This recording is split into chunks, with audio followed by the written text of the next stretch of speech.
Yeah,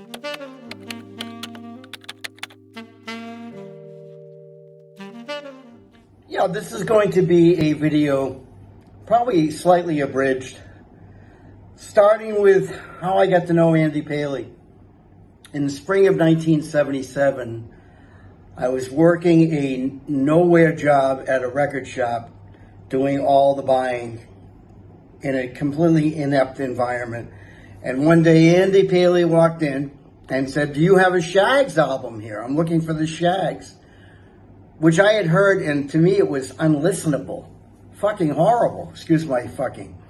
But I was on this pursuit with him for a couple of months, and we got to know each other a little bit.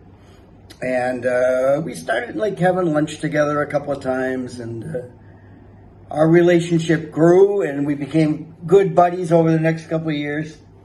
A lot of good anecdotes. A lot of them are not PG-13, but I would go with Andy to the Bull and Finch Bar, which was a well-known hangout for Emerson co-eds, and it was a very fertile ground for pursuing. And he was known in the neighborhood as the Bantam Rooster, and competition just waned. And Andy was living in this ridiculously ostentatious house around the corner. It was in Beacon Hill. It was the former Confiser mansion that Andy had somehow gotten a pseudo caretaker job at, which included coordinating functions and parties. And there was a ballroom in the house that was larger than life. It held about 150 people. Jay Giles had a party there. Many record companies would throw parties there and fudge the budgets and do what record companies do, and it was interesting. And then Andy, at that time, Andy and I were drinking half bottles of Decem Sauterne, which were about $200. I had a charge account at the same liquor store that Kevin White went to. And it was hilarious because I get to know him pretty well, actually. It was the mayor of Boston at the time. And Andy and I would go down there regular as the rain and charge a bottle, and we'd buy about 200 grams of Gorgonzola Dolce and inhale that at 8, 9, 10, 11 o'clock at night. And then we'd get up and go to the first court availability at the Cambridge YMCA and play squash at 6:15 in the morning and sweat out our poisons. And that was just one of our regular activities that were pretty nuts. We did a lot of crazy shit together. As his position changed and he got away from when I was around, the Paley brothers' inception was waning big time. And Jonathan had basically turned his direction in another direction, working with the Nervous Eaters.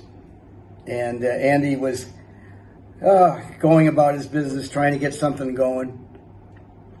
And I remember having a lot of discussions with him at the time about being a producer.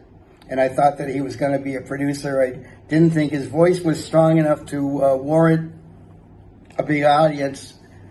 I always talked tough love with Andy, and he was able to accept it from me, which was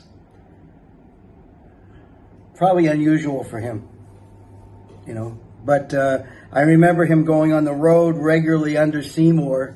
Seymour was, the owner of the Sire record label, and he kind of made Andy his resident A&R and producer, and he was sent on all these missions around the world, anywhere from Scotland with the Bluebells and Plastic Bertrand and Belgium and the Mighty Lemon Drops, and he was doing soundtracks then. He was doing the soundtrack to Dick Tracy, who you got to work with Hank Ballard and Fats Domino and Little Richard and Little Jimmy Scott, whose wife informed Andy, yes, Jimmy has got a penis.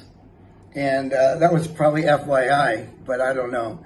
And a lot of shit like that, Lila McCann, who was a girl from Vancouver who had a great country voice. And then he started to work with Mandy, who's on the bill tonight, with Mandy Barnett, and they became super close, really good friends. He did a couple of albums with her, and she became one of his confidants. You know, Mandy's an absolute sweetheart, great girl. I've had the privilege of getting to know her pretty well lately. And I'm trying to think of some other, and then obviously the Brian Wilson album. He did the Brian Wilson album in '88, and that was a big deal. I went out to visit a couple of times, and I met Brian, and Andy treated me like a VIP at the studio, at the Charlie Chaplin studio, which became the A&M studio. And Brian had hilarious shit to say to me about a couple of things. There's a giant crystal that lives in the studio, big, giant healing crystal. And Brian and I took pictures there, and I was talking to Brian later on, a couple of months later. I said, you know what, Brian?